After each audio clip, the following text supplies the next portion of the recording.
Hi, today I will show you how to install a SIM card to the USR3513 Courier M2M 4G LTE Cat1 cellular gateway.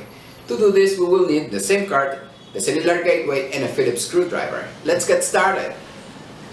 First, we need to remove the SIM card cover by removing this Phillips screw using the Phillips screwdriver.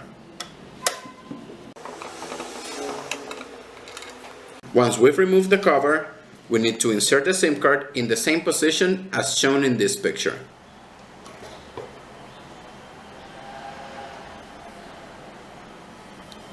We will know it's fully in when it clicks.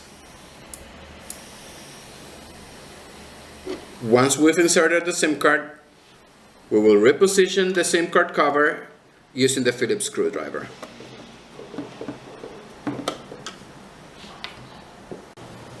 These were the steps to install a SIM card to the USR3513 Courier M2M 4G LTE Cat1 cellular gateway.